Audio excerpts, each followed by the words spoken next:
Good morning, children. Today we will cover our fourth chapter, that is, plants are green friends. First of all, we will read about types of plants. See, children, we have lots of plants, trees, and many more herbs and shrubs around us. We can see in near our school building, our house, and on the roadside. We see different types of plants around us. They are also called the lungs of the planet. Why we call the lungs of the planet? Because tree provide us oxygen to breathe or to inhale. With the help of oxygen, we can be live easily. There are so many types of trees, shrubs, and herbs, and they all are different in shapes and sizes. Plants can be divided into various categories according to their sizes, stems, and according to their root types. So, there are five types of plants we have. First is trees, shrubs, herbs, climbers, creepers, etc. So, first of all, we will read about trees. Plants that grow tall and big and have a hard, thick stem are called trees. That is like gulmohar and banyan trees. We can see trees have trees are so tall and big, and they have a hard and thick stem. They are different from other types of plants, and some example of trees is like gulmohar, banyan tree. Next we move to shrubs. Plants that are lower than trees and often have branches near the ground are called shrubs, and they have multiple woody stems like you can see in the picture. There are so many woody stems we have in this picture and in this plant. The examples are rose, hibiscus, and henna. Now we will move to herbs. Herbs means the medicative plants. Plants with soft stems and weak stems, and they have the green stems and are called herbs. ऐसे plants जिनकी जो stem होती है वो green होती है, soft होती है और अदर प्लांट्स से वीक होती है, उनको हम बोलते हैं herbs. And some examples are fenugreek and coriander. Now climbers. Climbers with very weak stems that need support to grow are called climbers. ऐसे प्लांट्स जिनको बढ़ने के लिए किसी सपोर्ट की ज़रूरत होती है, बिकॉज जो इनकी स्टेम्स होती हैं वो बहुत ही ज़्यादा वीक होती हैं, उनको बोला जाता है क्लाइंबर्स. तो उनके कुछ एग्जाम्पल्स हैं like passion flower and money plants. Okay, next will move to creepers. Some plants with weak stems spread or creep on the ground. These are called creepers. Creepers means who crawl on the ground. जो snake की तरह रेंगते हों. ठीक है, ऐसे plants जिनकी stems बहुत ही ज़्यादा वीक हों और वो ज़मीन पर ही बढ़ती हों, ज़मीन पर ही तैरती रहती हों, ऐसे प्लांट्स को हम क्रीपर प्लांट्स बोलते हैं, जिनके दो एग्जाम्पल हैं हमारे पास, pumpkin and bottle gourd. Next will move to parts of plants. See children, we can see how many parts we have in our body. So plants are also have some parts in their body. Like a plant can be divided into two parts, the root and the shoot. The part of the plant that grows below the ground. ऐसा part plant का जो ground level से नीचे की तरफ बढ़ता है उसको बोलते हैं root, and it is usually in white colour. जो रूट्स होती हैं वो ज़्यादातर वाइट कलर में होती हैं. The part of the plant that grows above the ground. ऐसा पार्ट प्लांट का जो ग्राउंड लेवल के ऊपर की तरफ बढ़ता है उसे हम शूट बोलते हैं। The shoot has stems, branches, leaves, birds, flowers and fruits. Shoot के अंदर भी कई पार्ट्स हैं जैसे branches, leaves, flowers, fruits and birds. You can see in the picture जो पार्ट प्लांट का ग्राउंड लेवल के ऊपर है उसे हम शूट बोलेंगे और जो ग्राउंड लेवल के नीचे है उसे हम बोलेंगे रूट। ठीक है। Now will study about roots, types and its functions.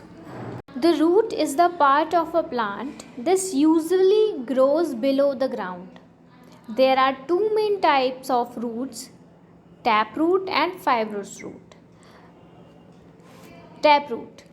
It is the main root which grows from the end of the stem. Many small roots grows from the main root like beetroot and carrot are the example of taproot. ऐसे roots जो stem के and से बढ़ना चालू करते हैं और ज़मीन के अंदर बढ़ते रहते हैं। ठीक है। इन रूट्स को टैप रूट बोला जाता है। आप देख सकते हैं पिक्चर में एंड इसके एग्जाम्पल्स हैं beet root and carrot. Now fibrous root. It consist of many roots that grows from the end of the stem which are bushy in appearance, and wheat, rice and maize are the example of fibrous root. You can see how our hairs grows. जैसे हमारे hairs grow करते हैं और बुशी होते हैं बहुत ज़्यादा, उसी तरीके से फाइब्रस रूट भी ग्रो करती हैं। आप पिक्चर में देख सकते हैं कि किस तरह से एक झुंड में फाइब्रस रूट ग्रो करती हैं। So now will move to the functions of root.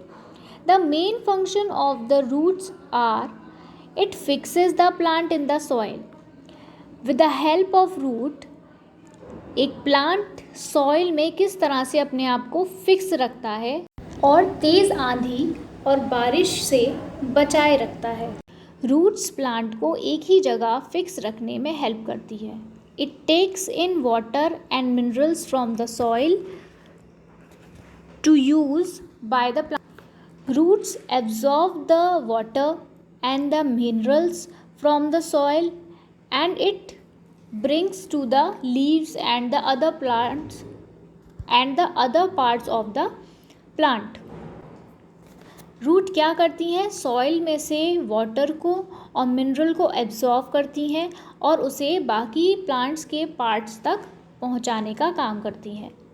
Some roots are swollen and thick. कुछ रूट्स देखने में मोटी होती हैं और बड़ी लगती हैं. And these store foods that is radish, turnip, beetroot. कुछ रूट्स ऐसी भी होती हैं जिन्हें हम कंज्यूम भी करते हैं जैसे radish is a type of root, beet root and turnip. Now stem. The stem is the main part of the shoot. अभी आपने पढ़ा कि शूट क्या होता है, तो स्टेम जो है शूट का मेन पार्ट है and it grows above the ground. The stem of neem, coconut are hard. Coconut और जो नीम का जो ट्री होता है उसकी स्टेम हार्ड होती है, स्ट्रॉन्ग होती है और वुडी होती है. They keep the trees upright. जो स्टेम होती है वो ट्रीज़ को स्ट्रेट खड़े रहने में मदद करती है. Such a stem is called trunk. Stem और ट्रंक में क्या डिफरेंस है? जो स्टेम होती हैं वो वीक भी हो सकती हैं, ग्रीन भी हो सकती हैं देखने में और थोड़ी सी वीक होती हैं, बट जो ट्रंक होते हैं ट्रीज़ के वो हार्ड होते हैं, स्ट्रॉन्ग होते हैं और वुडी होते हैं. Now will move to the functions of stems. It keeps the plant upright and straight. जो ट्रंक होते हैं ट्रीज़ के वो ट्रीज़ को सीधे खड़े रहने में मदद करते हैं. It carries water to the leaves. Stem और ट्रंक का काम क्या होता है? वाटर को एब्जॉर्व करके लीव्स तक पहुंचाना. Next, it also carries the food made by the leaves to the different parts. Leaves का काम है खाना बनाना और स्टेम का काम है उसे ट्रीज़ के अदर पार्ट्स तक पहुंचाना। So I hope you will understand. कुछ ऐसे स्टेम्स भी हैं जिन्हें हम कंज्यूम करते हैं अपनी मील में, like potato, ginger and sugarcane. Okay children, now we will move to leaves. Leaf is the most important part of the shoot. The flat part of the leaf is called leaf blade or a lamina. In the middle of this there are lines which are called veins. You can see in your hand, आप अपने हाथ में देख सकते हैं कि हमारे जो ब्लड को कैरी करके हार्ट तक लेकर जाती हैं, जिन्हें हम नसें बोलते हैं, इसी तरह की वेन्स जो होती हैं वो लीव्स में भी होती हैं, जो वाटर कैरी करती हैं और लीव्स तक पहुंचाती हैं। A number of side veins branch out from the main vein. आप एक बीच में एक मेन वेन देख पा रहे हैं जिनमें से बहुत सारी अदर वेन्स निकली हुई हैं ब्रांच की तरह। तो मेन वेन से जो वाटर और जो मिनरल्स आते हैं, बाकी ब्रांचेज उन्हें लीफ में अंदर पहुंचाने का काम करती हैं। These veins carry water to the leaves.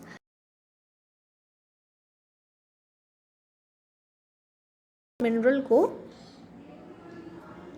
ये देख पा रहे हैं आप कि ये जो ब्रांचेस वाली जो वेन्स बनी हुई हैं वो वाटर और मिनरल्स को अंदर लीफ के पहुंचाने का काम करती हैं।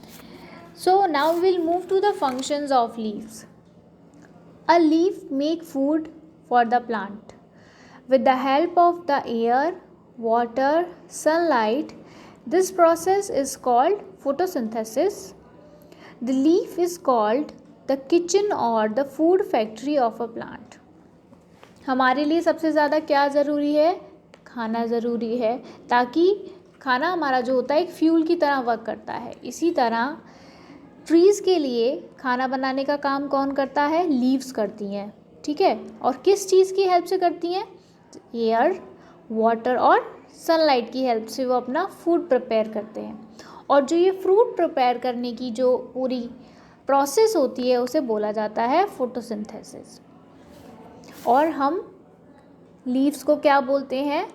They called the kitchen and the food factory of the plant. Next is leaves gives out a gas called oxygen. In during this process, जब वो अपना फूड बना रहे होते हैं उस टाइम पे जो ट्रीज़ होते हैं वो क्या एक्सेल करते हैं? ऑक्सीजन एक्सेल करते हैं, जिसे हम लोग कंज्यूम करते हैं या फिर उसकी हेल्प से हम ब्रीथ करते हैं। Next, leaves of some plant store food. कुछ ऐसी लीव्स भी होती हैं जो फूड स्टोर करती हैं, जैसे स्पिनच, जिन्हें हम भी कंज्यूम करते हैं, cabbage, lettuce and coriander. Now flowers. Flowers are the most beautiful part of the plant and that are brightly colored and have a sweet smell. Flowers change into fruits. सबसे ज़्यादा beautiful part plant का क्या होता है? Flowers होते हैं, ठीक है। ये क्या होते हैं? Bright in colours. आपने देखा होगा बहुत ही सुंदर सुंदर कलर के फ्लावर्स हमारे पास होते हैं, ठीक है। Rose, hibiscus, sunflower, lily flower, there are so many beautiful flowers we have. जो फ्लावर्स होते हैं फिर बाद में किस में चेंज हो जाते हैं? फ्रूट्स में कन्वर्ट हो जाते हैं। Next is fruits and seeds. Fruits have seeds inside them. आपने जब भी आपने फ्रूट्स खाए होंगे तो आपने देखा होगा कि कुछ फ्रूट्स ऐसे होते हैं जिनमें वन सीड होती है, जैसे मैंगो। कुछ फ्रूट्स में कुछ ज़्यादा सीड्स होती हैं, जैसे एप्पल। और कुछ जो फ्रूट्स होते हैं उनमें कई सारी सीड्स आपको देखने के लिए मिलती हैं, जैसे papaya. Some fruits have few while others have many seeds inside them, like mango, avocado have one seed. Orange and lemon have few seeds, whereas a papaya has many seeds. There are many fruits which do not have a single seed like banana or grapes. और कुछ ऐसे fruits भी हैं जिनमें एक भी seed नहीं पाई जाती, उन्हें इसी ऐसे ही कंज्यूम कर लिया जाता है, जैसे बनाना और grapes. Now we'll move to the process of germination. अब हमने प्लांट्स के बारे में तो सब कुछ पढ़ लिया, उसके पार्ट्स भी पढ़ लिए और उनके फंक्शंस भी पढ़ लिए, बट ये प्लांट ग्रो कैसे होते हैं, चलिए पढ़ते हैं। We eat seeds of plants. हम कुछ ऐसी सीड्स भी होते हैं जिन्हें हम कंज्यूम करते हैं अपनी मील में, जैसे wheat, gram, rice and beans. Such seeds are called edible seeds. ऐसे जो सीड्स होते हैं उनको ईडेबल सीड्स बोला जाता है। Most plants grow from seeds. ज़्यादातर जो प्लांट्स होते हैं वो किससे ग्रो करते हैं, सीड्स से। सीड मतलब बीज से ग्रो करते हैं। The plant grows when it get air, water and warmth. एक प्लांट तभी ग्रो कर पाता है जब उसे एयर मिले, वाटर मिले और सनलाइट की वार्मथ मिले। The process by which a seed grows into a new plant is called germination. एक छोटी सी सीड से एक बड़ा प्लांट बनने तक की जो प्रोसेस होती है उसे हम जर्मिनेशन बोलते हैं। You can see in the picture, सबसे पहले एक सीड को सॉइल के अंदर बोया जाता है, ठीक है। फिर उसमें से रेडिकल्स निकलना चालू होते हैं with the help of air, water and sunlight. So यहाँ से जर्मिनेशन की प्रोसेस स्टार्ट होते होते लास्ट पहुँचती है जब प्लांट पूरा ग्रो हो जाता है। प्लांट के दो पार्ट हो जाते हैं, shoot and root. Root ground के अंदर ग्रो होती है और शूट ग्राउंड लेवल के ऊपर। So I hope children you will understand the whole chapter. Thank you so much.